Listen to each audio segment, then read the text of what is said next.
Hello everyone, and welcome to my new video. And what is this video about? Well, as you may or may not know, I do sometimes like to inject an element of chance into my electronic music jamscapes. Sometimes I want to sit down and do some music, and I may not have any ideas at all, but I still want to get something going and see what happens.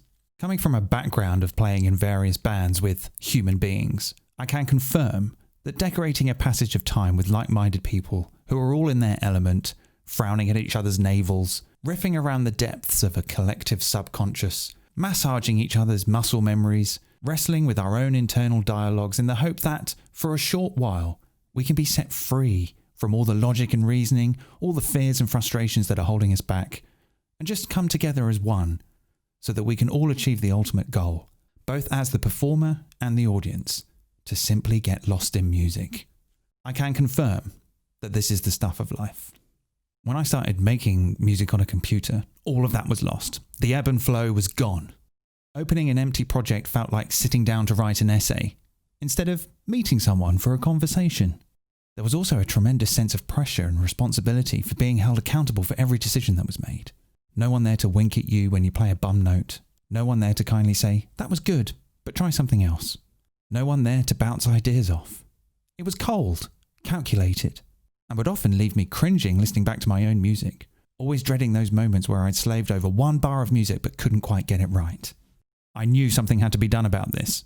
Friends at the time introduced me to concepts that could make the process of composing electronic music feel completely non-linear, that you could collaborate with the technology, and the computer could shoulder the burdens we all feel as musicians who have chosen to work alone.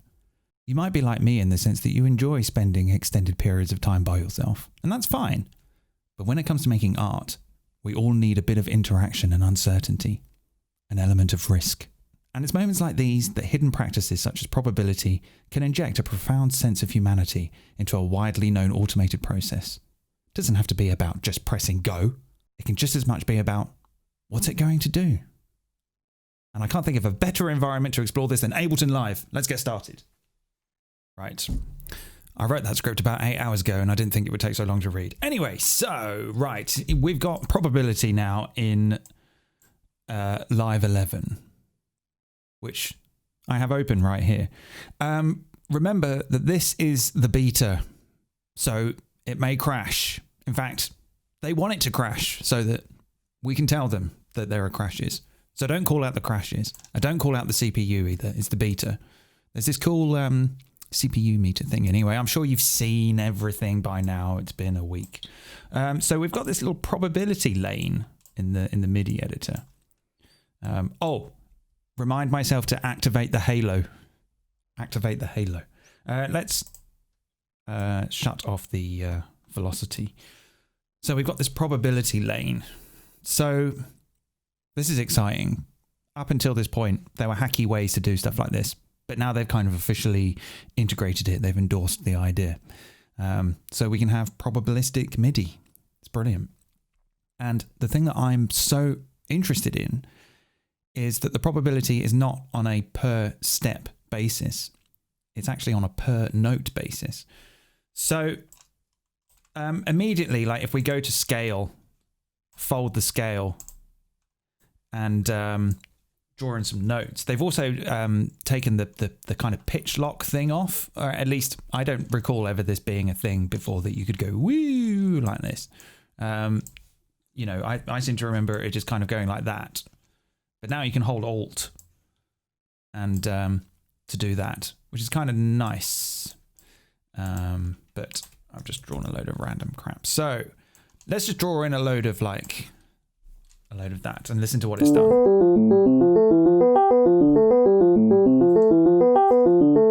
Okay, so, you know, that's a little bit much already. That's a bit much. So yeah, the thing I wanted to demonstrate was that, yeah, it's the MIDI, the probability MIDI, the MIDI on the probability, right? The MIDI on the probability is per note, not per step. So if I just give all of these a 50% chance that they're going to play.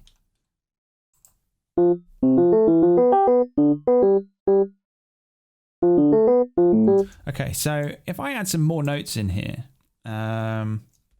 I'll just draw in like anything. It doesn't matter because it's all like snapped to the scale. You can just draw in any old stuff here. Yeah, let's just draw in a load of stuffs. Let's do like a few silly high ones. That might be too high. Okay, so let's select them all and let's give them all a 50%. Sometimes when you do lots of notes, it doesn't like it, kind of glitches out. Okay, let's give them all a 40% chance that they may or may not happen. Well, they will happen. But, so on this step here, we've got all these notes, but that doesn't mean that that step has a 40% chance that it's going to happen. It means that each note in that step has a 40% chance that it's going to happen, which means that when the transport gets to that step, some of those notes might not happen. This is really cool. This is different to like the Elektron stuff. Like I've got a digitone. I think it's really great. If you like have a chord on a trig and you give that a probability, then that probability applies to the entire trig, which is still nice. But this is like so much more interesting because every note.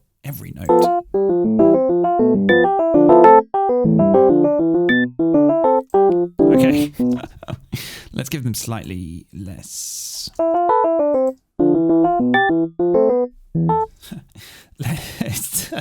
I wasn't like expecting it to be groundbreaking because, you know, this is pseudo randomized music. It's about finding things. You know, these processes are about finding things. When you're stuck for ideas and, you know, you've hit a creative block, sometimes the tech can just help you, just hold your hand a little bit through the woods. So I'm just going to make this.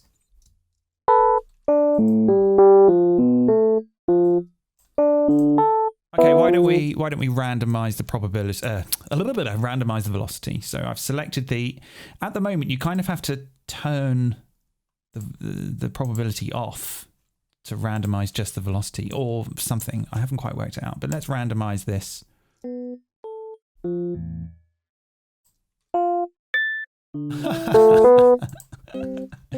All right, let's do some sound design and maybe make it less plinky plonks. So let's start with the vibrato.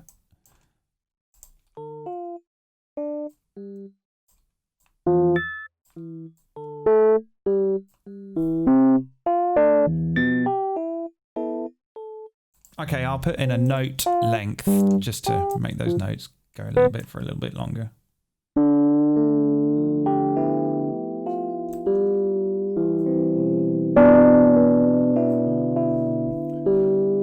Okay, now I'm gonna compress it like an idiot.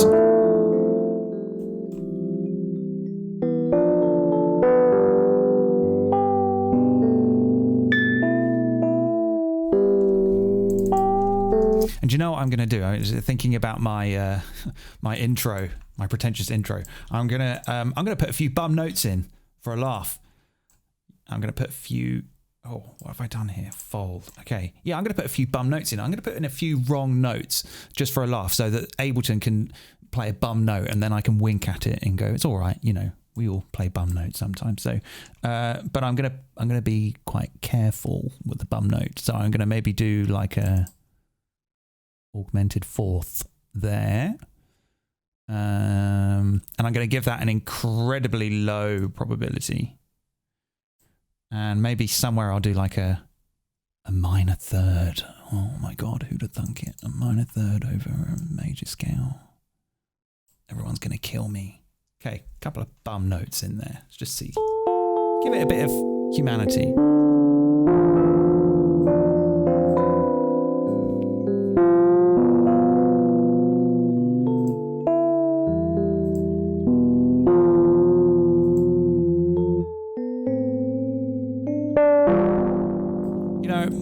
People out there who've got very valid opinions about randomized music, you know, oh, it's just random, oh, the computer's doing all the work. Yeah, you know, that's true. But you, as the artist at the end of the day, you're still the one that has to make the decisions over what you consider to be musical or not. So yeah, it might just be spitting out a load of notes at you. But you never know. the organization of those notes might resonate with you. You might start to ascribe or form some identity to it. It might start to become music to you, and that's all that matters, really, isn't it? Isn't it? Isn't it? Yeah, it is, yeah.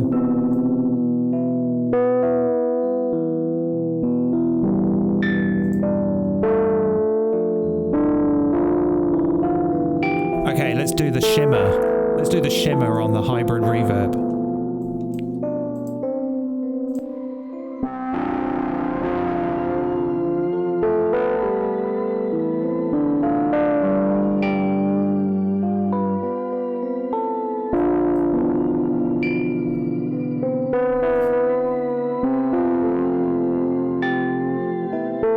I haven't had those bum notes yet. I kind of want to hear the bum notes. Let's give the bum note a bit more probability. 44%, that's a bit much. Where's the other one?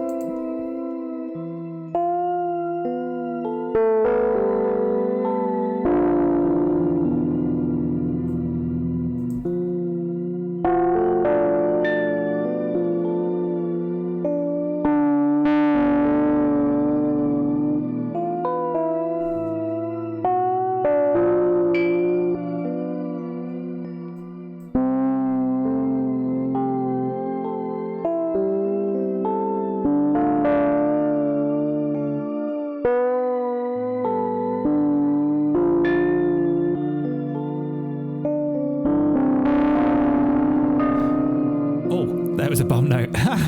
So I think in these situations, the thing to do is to route the MIDI that it's generating to another track and capture it. So let's do that now.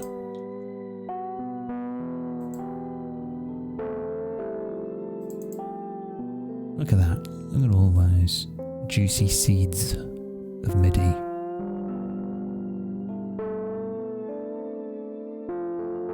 Actually, they're more like ice pops.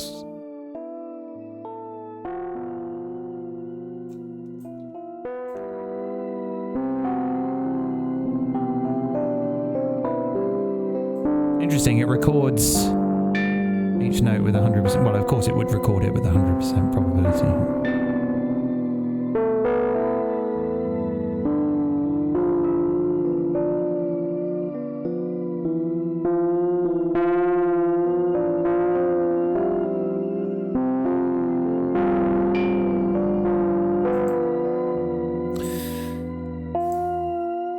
Yeah, I mean, that's mid-90s IDM right there. So,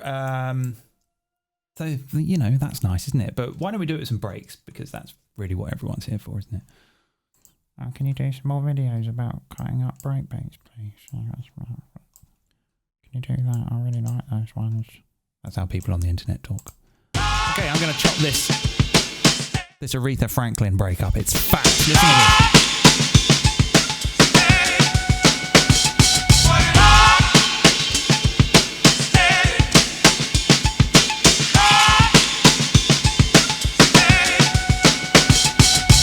That's not the original tempo though. I think it might have been 120.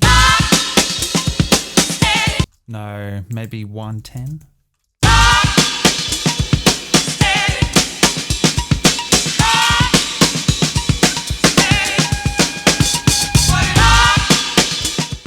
Oh, that's good, isn't it? Right, so, okay, I'm going to get simpler. Let's chuck this into simpler. Let's slice it. Let's slice it into beats, eighths. Let's warp it with the repitch on. Okay, so whilst that's playing in the background, I'm just going to do a little MIDI clip. Don't know why I keep using the mouse. I've got a MIDI controller that I don't know how to use. Show me the volumes. Ah, there we go.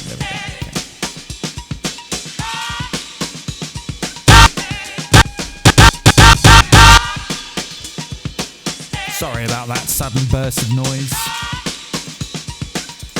Alright, this might take a little bit of time. Just gonna... Why don't I use the pen? Use the pen, okay. Okay.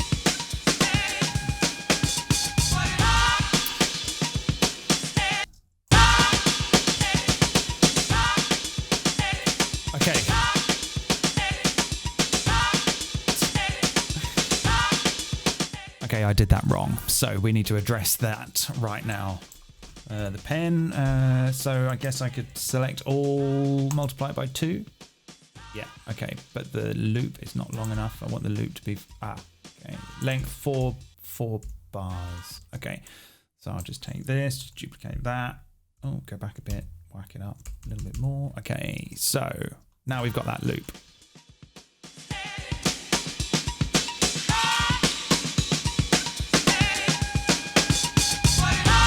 Okay, so on the simpler, I'm going to set it to trigger and I'm going to have it, yeah, I've got this, this is all fine, but I'm going to set this to through. And what I'm going to do basically is I'm going to use the probability to kind of beat jump around the sliced loop in various ways, very unpredictable ways that might give us some satisfying nuggets of goodness for our music. So how am I going to do that? Well, pretty much, I'm fairly certain I want the first one at the start to be 100%. All the others, I'm going to say, oh, I can maybe need to zoom a little bit. Okay. All the others, I'm going to say, let's have 41%. I want to go slightly lower. Oh, when you select all of these, I don't think this is a beta thing. I've noticed Live 10 does the same thing. If you select a lot of MIDI notes and you want to do some stuff in these lanes, it sometimes just, it just jumps suddenly like that. This is quite hard work. Okay, 37% chance. Okay, so what I'm going to do is I'm basically just going to take like ones that I know are snares.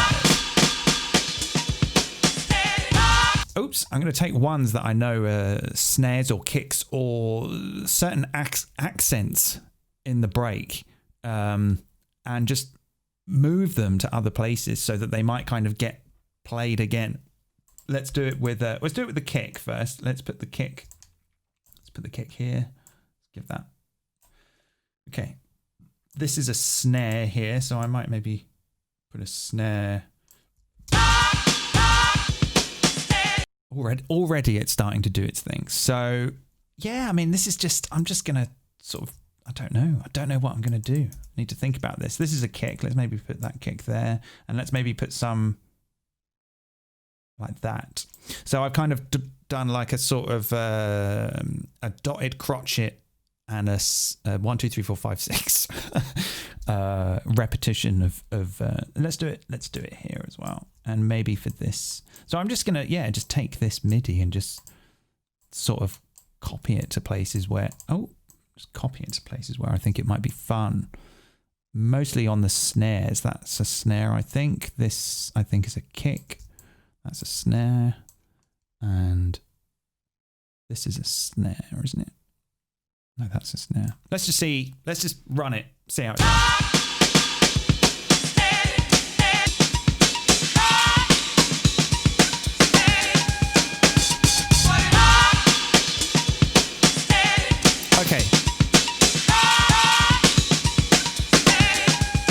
Okay, I might increase the probability of them all a little bit more.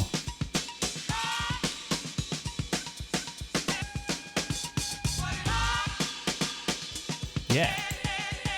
Oh, yeah.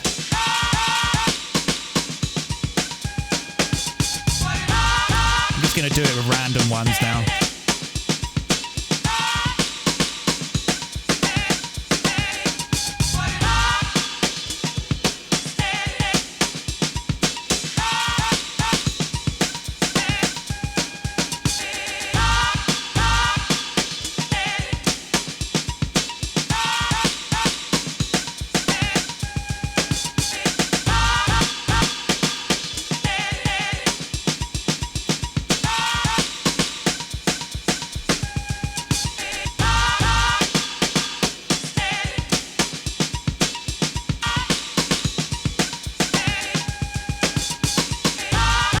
Let's go a little bit faster, shall we?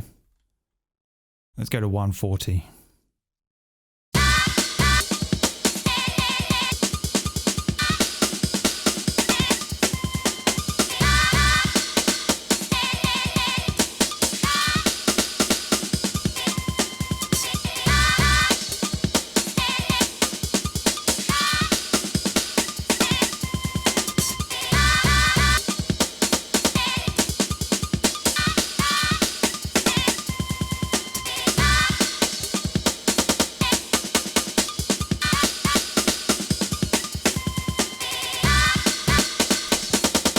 So I like this because the original feel of the break is still there in the background. It's just occasionally being interrupted by these shifts of slices around the loop that have got probability, so they might not always happen.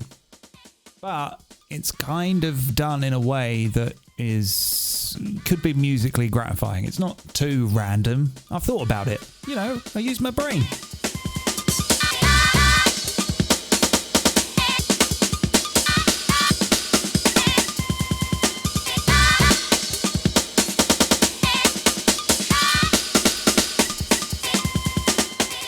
Also, the simpler is set to trigger with through, so that means that regardless of the length of the MIDI note, it's just going to fire it, and through means that it will play continuously until it gets a new slice. If we go to gate, we'll get different, get these gaps.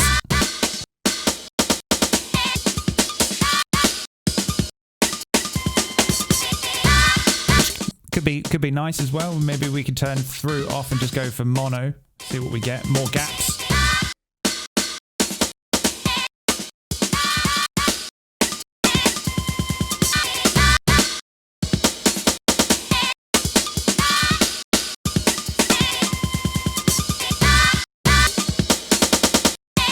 Yeah.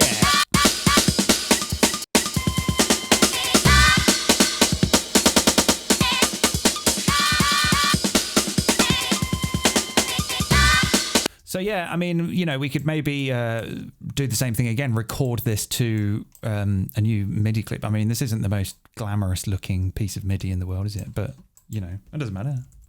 We're not trying to get it on the cover of Vogue or anything. But let's do it anyway. Let's record that to a new clip so it looks a little bit more normal, familiar. Oh, hang on. I didn't set the thing. Got to do the thing. Okay, let's do that again. The thing. I did the thing. We're good now.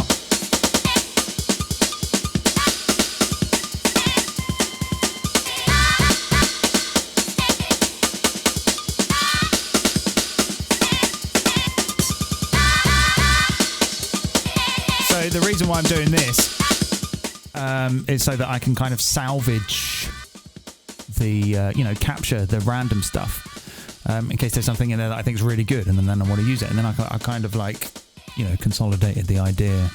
You know, the computer did some work. I gave, you know, some parameters to it. I said, computer, do something. It did something, and I'm going, well done, computer. Thank you.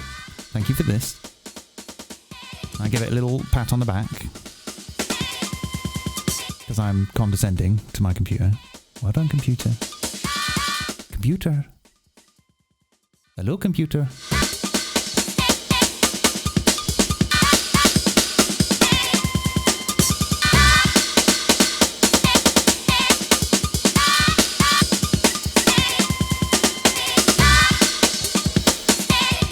Stop now. Stop. Okay, it's going to stop. Okay, thank you. Right. So yeah, those were the two things that kind of leapt into my head when I was introduced to this new probability function in the MIDI sequencer. Loads of possibilities there, I think. Yeah, don't really know what else to say, really. That was kind of all I had. I'll probably do a few more videos about Live 11. I'll be honest, I'm not a massive beta person. I've been quite impressed with the performance throughout the duration of this video, of this version. No crashes yet, although I did have a couple of crashes earlier on whilst I was rehearsing. So I personally just like to wait until a nice stable version comes out. But there are a couple of other things I would like to look at. So stay tuned for more of those. And until next time, my friends, keep making music. And don't worry about stuff. It's all going to be fine. All right. Bye.